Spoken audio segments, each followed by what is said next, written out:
Fala galera, beleza? Sejam bem-vindos a mais um episódio dessa minissérie que a gente está fazendo a respeito do Maio Laranja.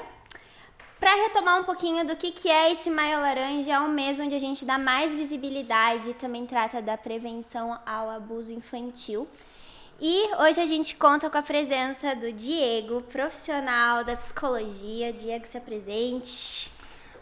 E aí, pessoal, tudo bem? Bom, como a Sara já apresentou, né, eu sou o Diego, eu sou psicólogo clínico. Eu também trabalho bastante com grupos de estudo. Eu faço parte da Associação Brasileira de Cristãos na Ciência e eu coordeno aqui alguns grupos de estudo na região sul. Então, o meu trabalho basicamente é na atuação clínica e com grupos de estudo que trabalham a relação entre ciência e fé. Legal. Muito bom. Temos aqui também Pastor Matheus, da nossa Juventude Cross. Isso aí, sou o Matheus, pastor dos nossos jovens e adolescentes. E estamos aí, trabalhando com universitários, com adolescentes, e vamos bater um papo hoje, vai ser bem legal. Adolescentes e jovens, hein? Jovens. Caraca! Tá uma turma boa, hein? Você também tem que dar uma aula de gestão de tempo, hein? Gestão de agenda. A gente estava conversando antes aqui, né, sobre o Diego multitarefas. Tem que fazer um podcast só de gestão de tempo. Isso aí, gente. Eu vou estar nessa aula, certeza. E hoje nós vamos abordar essa temática do Maio Laranja, dando um enfoque aí ao contexto universitário. Então, como que nós, jovens universitários, podemos introduzir esse tema dentro das universidades, né? Que é composta ali por pessoas maiores de idade, maioria, né? Sim. E que estão ali muito imersas nessa rotina de universidade, trabalho, é prova, é estágio. E a gente vai estar abordando um pouco como tratar desse assunto, né? Que é de abuso infantil. E também acho que entra adolescentes também, né? Uhum. Sim, fala ali sim. também disso. E, enfim, meu nome é Sara, não me apresentei. Estou também membro aqui da Juventude. E também supervisiono uma célula universitária que é o Aviva FAI. E se você ainda não assistiu os outros episódios, por favor, o outro episódio anterior a esse, assiste esse primeiro e depois corre lá assistir o outro. Isso aí, muito bom. Bom, Diego, primeira pergunta, eu gostaria, na verdade, que você se apresentasse, na verdade você já se apresentou, né? Mas falar um pouquinho, assim, da sua vida acadêmica, como que foi o seu processo de formação e também um pouquinho da sua área de atuação aí na psicologia. Eu sei que você falou dos grupos de estudo também, mas aí da tua atuação clínica, né? Bem legal. Você podia falar um pouquinho pra gente? Claro. Então, uma das curiosidades da minha formação é que quando eu fiz a minha formação em psicologia, eu não era convertido, eu era ateu. Tinha uma forte, digamos assim, rebeldia contra qualquer coisa que se relacionasse, né, ao cristianismo. Uhum. Então, toda a minha formação, né, no começo, era querendo, digamos assim, descobrir como que eu poderia combater o cristianismo de todas as formas. Mas o que acontece? Deus é muito bom e hoje em dia acontece justamente o contrário. Eu participo de grupos que fazem uma relação entre aquilo que a gente estuda no mundo acadêmico com a nossa fé cristã. Uhum. Então, eu me formei em psicologia, eu tenho a minha ênfase dos meus estudos mais em psicanálise, eu atuo profissionalmente com a psicologia clínica, atendendo crianças, adultos, idosos, também síndromes como autismo, pessoas com esquizofrenia, e entre outras complicações, assim, né? Também atendo famílias. Uhum.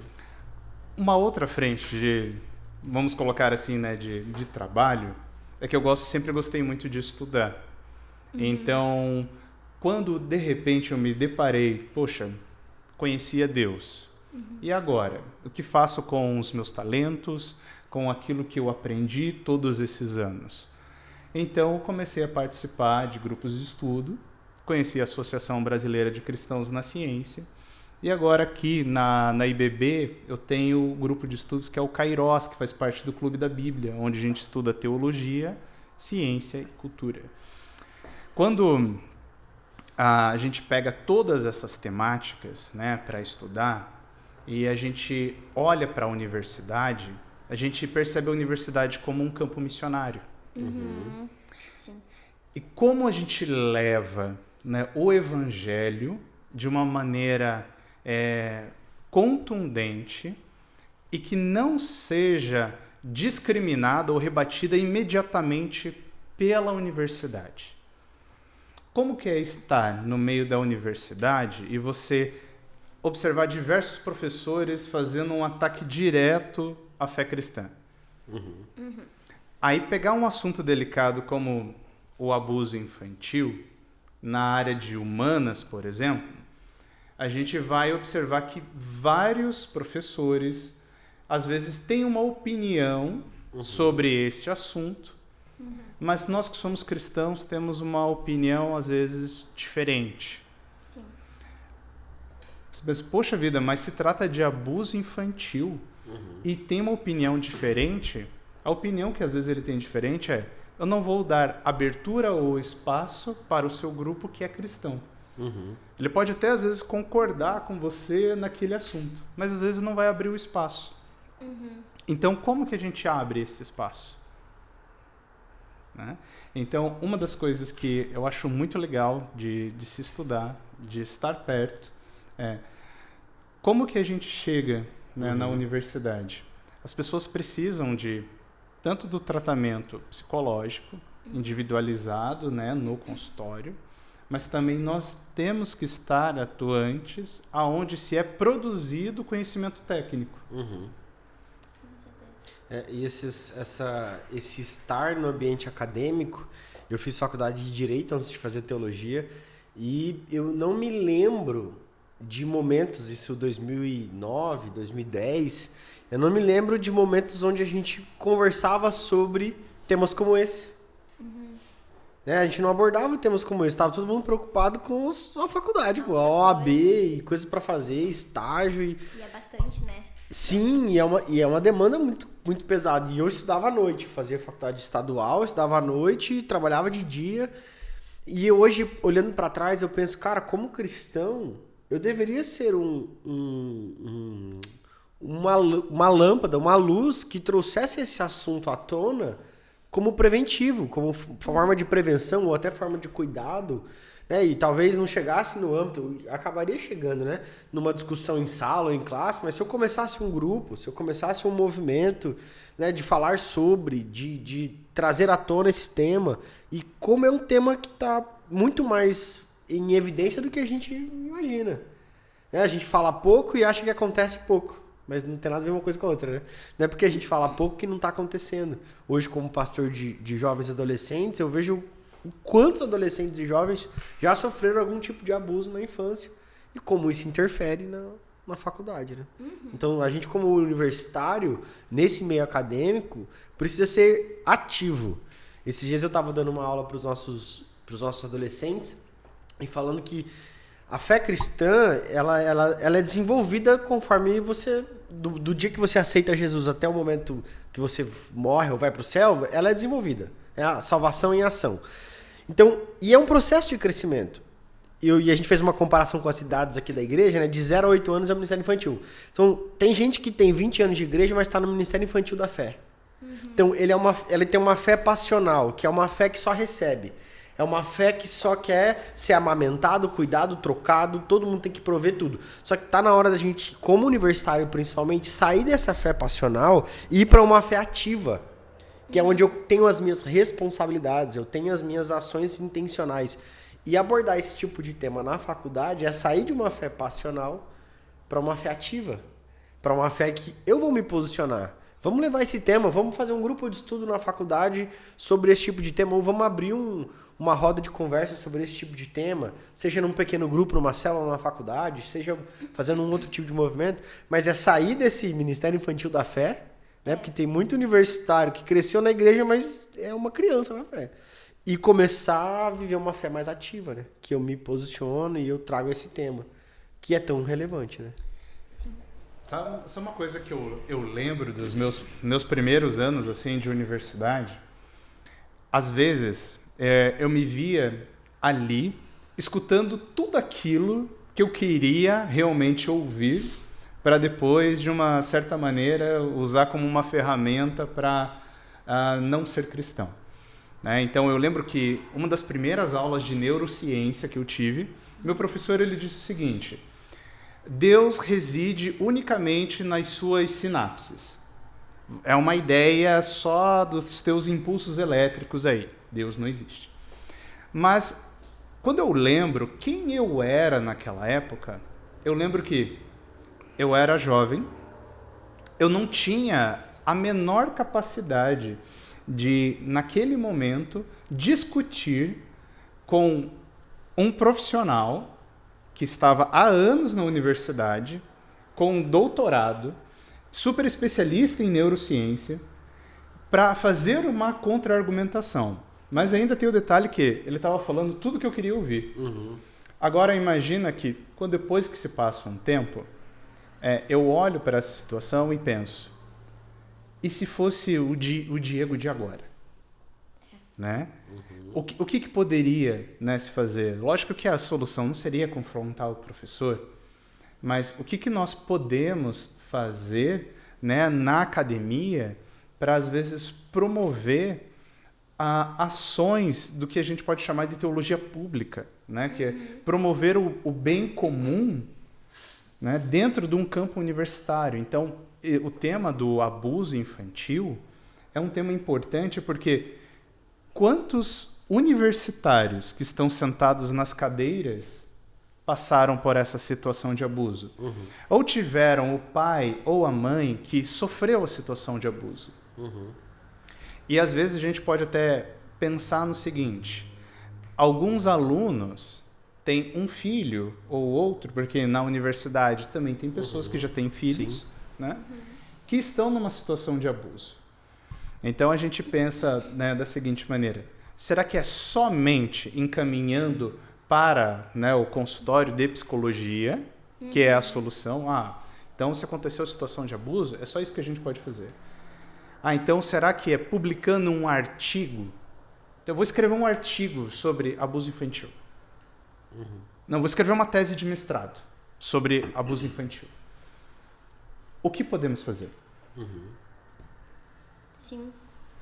E é muito interessante quando vocês estavam falando, né, nesse período acadêmico, eu vejo muitos jovens cristãos com medo de entrar em determinados assuntos, né? Vamos ter aqui, né, o abuso infantil, porque às vezes ele tá tão restrito a somente ao que as pessoas estão falando agora, né, fora da igreja e tudo mais, com um discurso muito enviesado, às vezes, né? E às vezes a gente fica assim, cara, eu tenho até medo de abordar esse assunto para às vezes não ser tomado como, sei lá, um progressista, né? E tipo ser julgado, ou um direitista, sei lá, né? Então eu acho que cai às vezes nisso, tipo, não, eu acho que tenho certeza. Se temos a palavra de Deus e o evangelho é o poder de Deus para a salvação, nós temos que aprofundar o conhecimento na palavra e nós também temos que entender essa temática, né? Tipo, e aprofundar e ter uma visão bíblica a respeito disso. Como que nós podemos intervir, como que nós podemos cuidar dessas crianças. Nós entendemos Jesus Cristo, né, como aquele que tem poder para curar feridas também. Né? E como às vezes isso é polêmico, até mesmo no meio da psicologia, né? Quando nós falamos aí, né, de milagres e tudo mais que podem ser feitos. Sei que existem, né, várias discussões, acho que se a gente ficar aqui podemos ficar eternamente conversando sobre isso.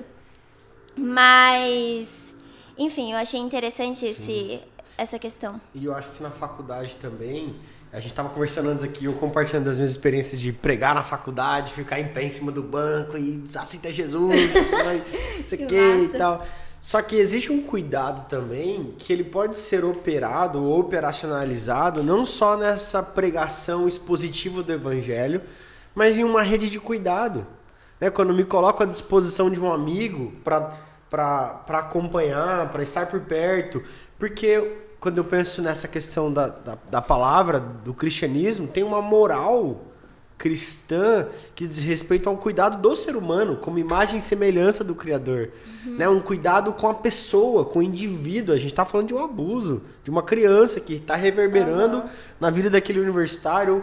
Então, como eu posso me colocar à disposição para esse cuidado? E às vezes não vai ser nem pregando, vai ser abraçando, vai ser, cara, o que a gente pode fazer para te ajudar? Né? Agora que você descobriu isso, existem tratamentos, existem maneiras, existem formas. Então se colocando à disposição dentro da universidade para que esse cuidado aconteça também, né? E é uma marca, né? É uma situação traumática, né? Acredito que na psicanálise a gente entende trauma, né, por outras coisas também, assim, né? Sim. Para além de algo hostil, como um abuso. Mas ainda assim é uma marca que vai perpetuar, não vai ficar só naquela pessoa que foi abusada quando criança, não vai ficar somente naquele estágio do desenvolvimento. Se não for bem tratado, isso vai reverberando de formas muito negativas, né? E comprometendo. E eu fico pensando assim, né? Como essas questões afetam tanto a cognição, o psicológico, o social, o comportamental. Como isso às vezes pode interferir a entrada desse jovem dentro da faculdade ou até mesmo a aprendizagem dele na faculdade, né? Aquele que já está ali, mas que ainda assim sofre muito com esse passado, né? Às vezes não ainda tem um segredo na família, não conta, porque às vezes é alguém dali, né? Do ambiente familiar. Sim. Né? Grande parte dos abusos acontecem por pessoas perto da família, pessoas conhecidas, e tipo assim, mano, eu vou abalar a estrutura familiar se eu falar isso, né? Então... E às vezes nem é boa, né, a estrutura. Exato. Às vezes já não é boa. Se eu falar sobre isso, vai piorar tudo. Então... Sim. Então fica esse segredo, né? Então, ou pior, né? Se fala com os pais e os pais seguram, né? Não é tratado com a pessoa, né? Não vão atrás. Então, como que isso às vezes pode estar prejudicando esse jovem, né, universitário, na sua formação acadêmica, profissional, né? A gente sabe que mexe com muitas coisas, né? E eu acho que uma coisa interessante de se pensar quando se fala de abuso, a gente tem que entender que às vezes o abusador, ele já viveu a sua história. Então, se trata de ciclos que iniciam, passam para outra pessoa e essa pessoa, digamos, vai criando uma cadeia infinita. Se a sequência dessa coisa toda fosse, não que isso fosse pouco, né? Mas que fosse somente, digamos, um abusador cria um outro abusador, o problema seria numa escala menor. Mas não é só isso. Então, uma pessoa abusada, ela tem uma tendência natural a ou bloquear intensamente a experiência sexual, se fechando para isso e se tornando uma pessoa bastante reservada, que não quer se relacionar com ninguém, com medos, com traumas, com vários comportamentos sintomáticos, às vezes aparece no corpo dela, né, tendo problemas nas genitálias e tudo mais. Sim. E também existe a hipererotização. Então a pessoa abusada, ela inicia um processo de tentar desbravar esse universo sexual muito cedo. Quando a gente fala de uma criança, a gente pode imaginar o seguinte: imagine um ser que para ele a questão do sexo não existe. Existe uma diferenciação entre menino, menina, tudo mais, mas uma criança não pensa em termos de coito. Não pensa nesses termos. Ela vai passar a pensar nesses termos quando ela tiver um cognitivo e um corpo físico mais desenvolvido. Aí ela vai passar a pensar nisso. Agora, imagine que um abusador, ele traz isso para a criança dentro do universo dela, dentro da maturidade que ela possui naquele momento. Então, aquela criança que está num momento de usufruir das infantilidades, da fantasia, ela passa, digamos, a ter que conviver com um universo pervertido. Nossa. Agora, veja, a cadeia dessa coisa é que uma criança tem discernimento de criança. O que ela recebeu, ela vai externalizar em brincadeira com outra criança. Agora veja só a sequência que não para de forma alguma. esta criança vai ter uma tendência enorme a querer, digamos, constar a pornografia, por exemplo. A pornografia, uma vez que uma pessoa assiste, é como se fosse um abuso também. Se uma criança assiste pornografia, é como se essa criança ela começasse a aprender a pensar de uma maneira que ela nunca pensou antes, que é uma maneira pervertida. Então, veja só, se uma criança que nunca imaginou uma cena erótica vê uma sequência de cenas eróticas, a cabeça dela começa a aprender a pensar dessa maneira. E toda vez que um indivíduo acessa o conteúdo pornográfico, se eu fosse comparar a mente com o software, é como se toda vez que ela acessa, ela atualiza. E é por isso que é tão difícil parar. Sim. Por quê? Porque as atualizações vão colocando cada vez mais vontade, mais desejo, vai ampliando. Então, aquele ser humano, ele inicia um processo que é difícil parar e se prolifera. Porque é difícil ele não contaminar outra pessoa com aquilo que ele experimentou. Isso, sem dúvida nenhuma, vai reverberar na universidade, né? A forma como ele se relaciona, a forma como ele trata o outro. É por isso que a gente sempre fala, claro, precisa existir um equilíbrio entre o que eu assisto, o que eu não assisto, mas existem muitos animes erotizados, ou desenhos, ou filmes, que, cara, sinceramente, precisa assistir. Tipo, eu vou morrer se eu não assistir, eu vou morrer se eu não... Não vai te fazer bem, na verdade.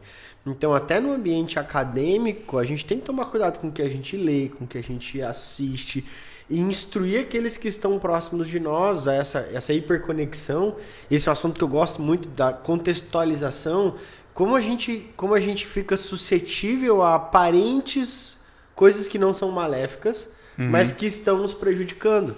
Prejudicando que estão perto da gente. Então, acho que uma coisa que a gente tem que estar sempre antenado, e principalmente também no ambiente acadêmico, essa fase universitária, é aqueles que estão à minha volta. Eu posso ser luz também. Cara, tem certeza que você está vendo é legal? É bom que você está assistindo? Sabe, esse posicionar sem julgamento, sem um preconceito, mas de uma forma saudável dizer pro outro, cara, talvez não seja o melhor caminho, o caminho que você está tomando, aconteceu alguma coisa, enfim. Então, essa questão do que eu assisto, o que eu vejo, isso influencia a minha vida acadêmica, as minhas relações, e eu posso me posicionar para ajudar aquele que está perto de mim, né? Sim, com certeza. E assim, entrando um pouco nesse tema, que tem muito a ver com abuso infantil, né? Porque se a gente for pensar a indústria pornográfica, ela tem muita nojeira, né? Os conteúdos acessados, muitos têm menores de idade ali, né? E aí, um maior de idade assistindo isso, um jovem universitário assistindo isso, como que fica, né? Então é muito complicado. E o quanto isso influencia, né, nos estudos, na forma como ele se relaciona, né, dentro da universidade. Às vezes, até chegar na universidade era ok. Vamos pensar num jovem cristão, né? Ele conseguia ali se segurar e tudo mais, se controlar com relação a isso. Às vezes era um pouco mais velado. Chega na universidade com a maioridade, vendo todo mundo aflorado, né, para um monte de coisa. Ele vai lá e, né? E eu vejo, assim, eu até fiz uma pesquisa na faculdade sobre isso, assim, sobre o consumo, né, de conteúdo adulto e o quanto isso é prejudicial para o indivíduo. E a gente vê, assim, que é muito comum. E a gente acha que isso é só do homem, né? Mas a mulher tá logo atrás.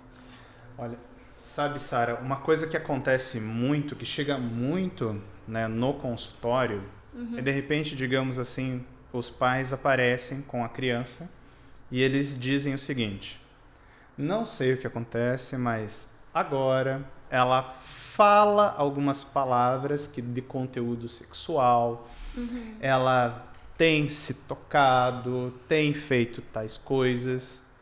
Então, uma das perguntas que se inicia, né, com os pais é: onde ela teve acesso a isso?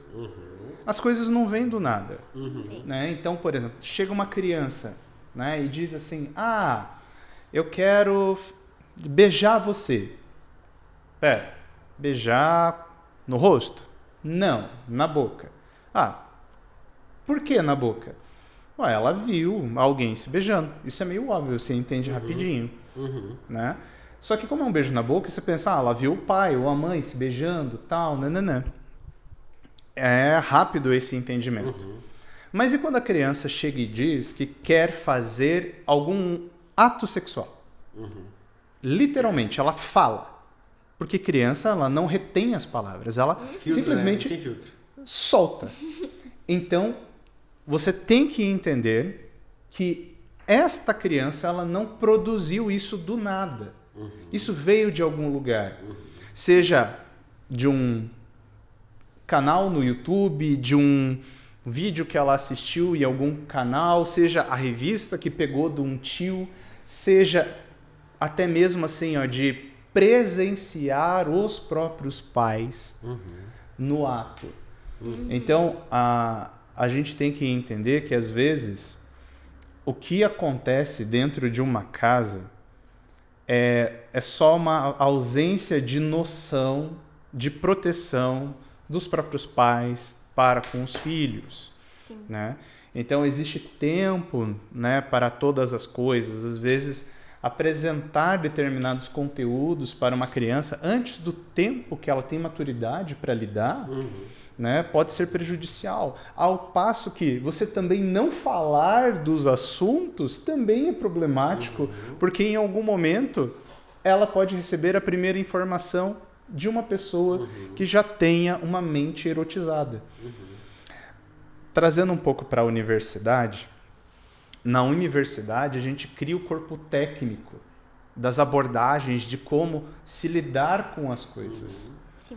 Né? Então, se a gente pegar, infelizmente, assim, o campo da psicologia, a gente sabe muito bem que existem profissionais que são sérios, que são comprometidos, mas a gente sabe que existe profissional de absolutamente todas as áreas do mundo que não são nem um pouco sérios e nem um pouco comprometidos. Nem capacitados, né? Porque a faculdade por si só, ela não traz tudo aquilo que a pessoa precisa, né? E às vezes ele leva a faculdade de qualquer jeito, né? Se formou, mas... Exatamente. Sim.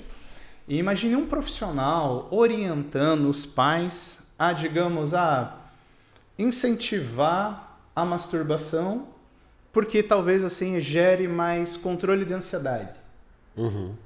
É um dano terrível. É um dano terrível.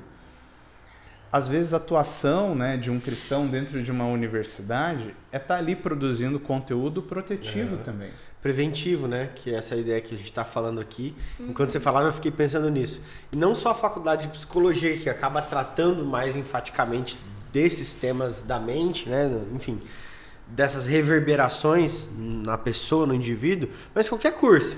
Você faz engenharia, está assistindo a gente aqui, você pode fazer um grupo, uma roda de conversa na sua faculdade, você pode fazer um artigo, você pode promover um movimento, uma série de palestras, e convido o Diego, tá aqui o Diego, uma série de palestras lá na sua faculdade, e você vai fazer, galera, durante 15 dias ou durante o mês, toda quarta-feira vai ter um ciclo de palestras aqui sobre abuso infantil. Cara, você ajudou a sua faculdade, você ajudou os seus amigos da sua escola e você não precisa nem ficar em pé num banco e pregar a palavra. Você pode ajudar de outra forma, porque o Evangelho traz essa cura integral. Ele cuida da integralidade da pessoa. Então você pode promover na sua faculdade um movimento de uma roda de conversa sobre isso e chama o Diego, chama um palestrante, chama alguém que pode trazer uma palavra preventiva sobre o abuso e abrir portas para o cuidado, né? Então essa prevenção que a gente pode fazer na faculdade com relação a esse tema, né? Sim. Isso que você falou, cara, é muito legal, porque também, assim, acho que a gente tem que aprender a aproveitar os nossos contextos, né? Então, no curso de psicologia, sociologia ou qualquer curso da área de humanas, você promover um seminário que trate de abuso infantil é fácil. Vários professores vão topar fazer isso. É fácil promover palestras, encontros para tratar desse assunto. Mas se você é da hard sciences, né, do curso de matemática, física, engenharia, né, como que você coloca isso no meio desse público? Porque, veja, às vezes as pessoas gostam de ouvir também sobre o que elas entendem bastante. Mas este é um problema do coração, né? Este é um problema do ser humano. Sim. Esse é um problema que impacta a todos, independente de qual área você trabalha, né? Então é algo que às vezes a maneira de se tratar, às vezes não seja para um grande público, mas seja no individual. Às vezes estar informado sobre esse assunto, né, fazer ali, digamos, um discipulado com alguém, né, conversar sobre o assunto e levantar essas questões, eu acho que pode produzir cura também. Sim. Né? É isso aí. E eu tava pensando aqui também, né? É muito legal fazer esses seminários, eu acho que inclui todo mundo, né? Porque quando a gente tá falando desses assuntos, chama atenção, né? A pessoa fala, poxa, é um assunto interessante, ou nossa, eu vivi isso, seria interessante eu entender um pouco mais, né? Há uma abertura ali, né? E óbvio, pregar o evangelho através disso, através dessa ação, de colocar esse assunto à luz. Mas eu também penso assim, né? Como uma pessoa que tem uma célula universitária, como que a gente pode abordar desse tema delicado, né? Então, Diego, como que a gente poderia trazer desse assunto, assim, com responsabilidade, né? Sabendo que às vezes pode ter ali pessoas que passaram por isso, então se a gente tratar de qualquer forma, Com leviandade. vai machucar, né? E a gente não vai estar sendo um canal de bênção para aquela pessoa, né? E como que a gente pode trazer isso para um pequeno grupo, né? E ainda mais, é um assunto complexo, né? É um assunto grande, assim. Sim. E às vezes a gente tem, até penso assim, nessa questão de pouco tempo, porque vamos, não sei, nas outras faculdades, mas na minha faculdade, a gente às vezes tem 15 minutos de intervalo.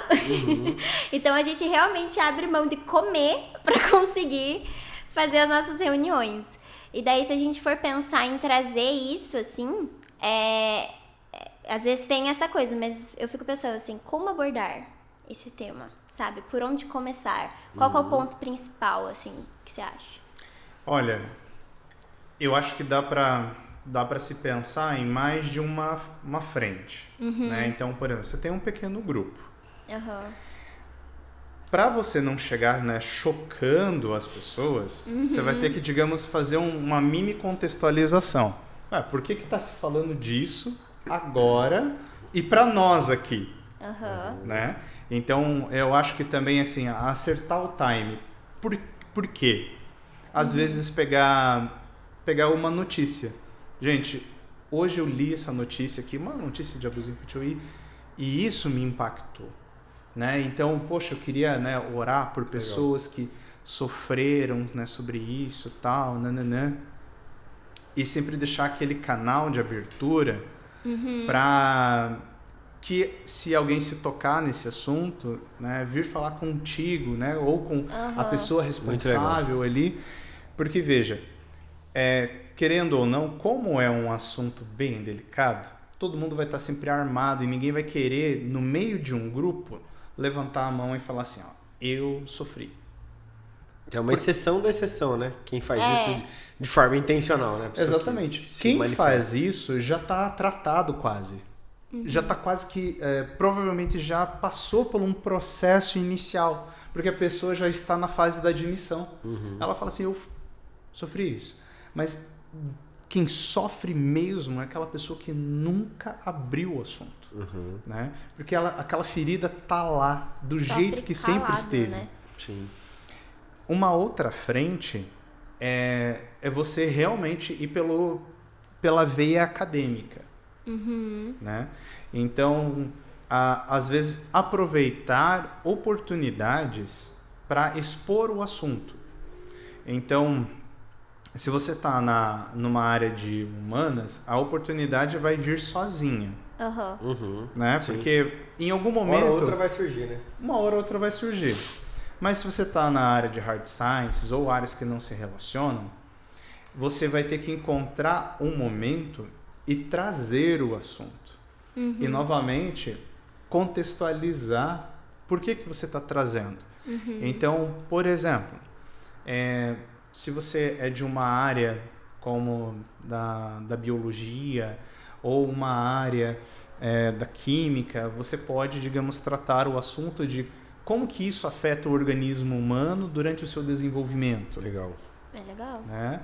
Se você trabalha na área de exatas, né, como matemática e tudo mais, será que pessoas que passaram por determinados tipos de abuso tem diferença na maneira dela entender alguns processos lógicos? Porque a gente tem que pensar que a pessoa que sofre um abuso, a sequência de danos que ela tem, a gente não consegue exatamente mensurar. Porque, como a Sara colocou no começo, são tantos os efeitos, né, são tantos os efeitos colaterais que a gente não consegue mensurar. Mas por que afetaria o raciocínio lógico, por exemplo? Porque a pessoa se questiona, por que eu? Por que comigo? Não faz sentido. Momentos de pressão também, isso vem à tona. Então, tem tanta prova, tanto prazo na faculdade, às vezes a pessoa se sente tão pressionada e isso vem, trava, enfim, impede de avançar em algumas áreas também. Né? Exato. E tem uma coisa interessante também. Algumas pessoas acabam indo por determinados caminhos para ressignificar os seus traumas, né? As situações que viveram. Ela pode ir tanto pelo um viés positivo, né? Ou seja, a pessoa ela sofreu um abuso, então ela entende essa causa como muito importante, porque ela sofreu com isso. Então, ela vai tratar esse assunto dessa maneira. Ou ela vai justamente pelo um viés contrário, promovendo situações ruins que incentivem sexo e entre outras coisas, né? Sim, acho que só para complementar essa resposta do Diego, como a gente pode fazer na faculdade, tá ligado para mim a questão da fé ativa. Eu tenho a célula na faculdade, então uma vez a cada um tempo eu vou trazer esse assunto, a partir de uma notícia, a partir do Maio Laranja que a gente está tendo, a partir de alguma coisa que eu ouvi, eu trago esse gancho e faço uma oração.